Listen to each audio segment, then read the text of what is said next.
Glenn McDonald here for the Northampton International Film Festival 2014. I'm here with Rik Swartzwelder. Awesome, got it right. You know, I think I'm like 10 for 10 now. I almost got everybody's day right. And we just screened Old Fashioned.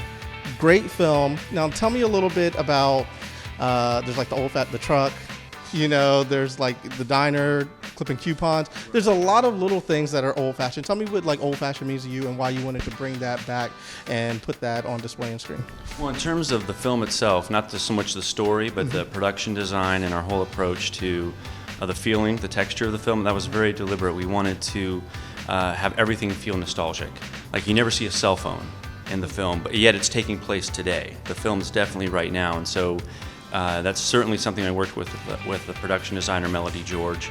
Did a great job in the film, incorporating that idea throughout. So everything, although the story is contemporary, it's pulling us back visually to something that's more simple and less complicated. And that's definitely by design. And the cell phones was the big one, and not seeing lots of technology or computers, or it's about human connection.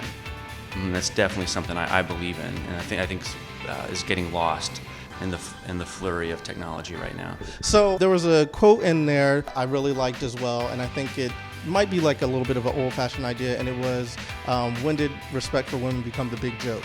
Right. Tell us a little bit about that and why you thought that was so important to put in the film. Well, that's really a key line in the film, and it actually is part of a much longer speech in the original screenplay, but as most things happen during the edit process, it gets distilled down to the essence. And the idea when Clay says, when did treating women with respect become the joke? It's definitely, it's a challenge, and it's a call to our moment in time right now, that the idea of respecting a woman and guarding her integrity and living intentionally to not hurt her or wound her, that somehow that is a joke or passe or something that we can be flip about, is tragic, because then young kids are watching us. We should aspire to our best selves, and respecting women, and women respecting men too. It goes both ways, and if it's between objectification or tenderness and respect, it's tenderness and respect all the way. And even if we fail in trying to live up to that high of a standard, at least we're striving to live up to our best selves, our best natures. You talked about a high standard, and Clay definitely has a high standard that he holds everybody to. Did a little bit of yourself kind of filter into the character? Well, I think most writers, you write what you know, and there are certainly elements of the film that are, semi-autobiographical, and certain things I believe come out in not just Clay, but also Amber and Brad, Lucky Chucky, the radio DJ guy. There's a lot of the issues that they're struggling with are things that are important to me and people I care about, and so I'm working those out in my own life.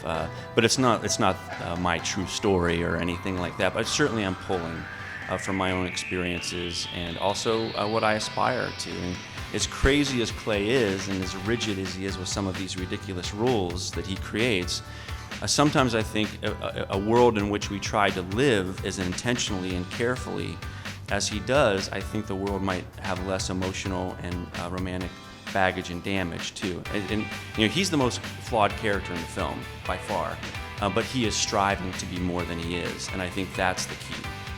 What do you think of the festival? And are you enjoying yourself? Absolutely. I mean, everyone has been very friendly and very organized, and in terms of flow and getting us here and making sure we felt welcome, and having interesting films, a nice mix of documentaries and narratives, both features and shorts.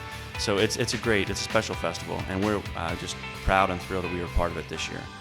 Well, the film is Old Fashioned, and it's going to be it's actually in distribution now. So it'll be in theaters nationwide, Valentine's Day 2015, the same weekend that 50 Shades of Grey opens. Awesome. I think you should see Old Fashioned first and then see 50 Shades of Grey. Personally, that's just me. But anyways, it's been a pleasure having you out here. We hope that you come back again whenever you do something next. By the way, what are you doing next? I have two films that are currently in development under my development banner, Skosh Films, and once this film wraps up its theatrical run, we'll probably announce what's going to be next after that. Excellent. Thank you so much for coming.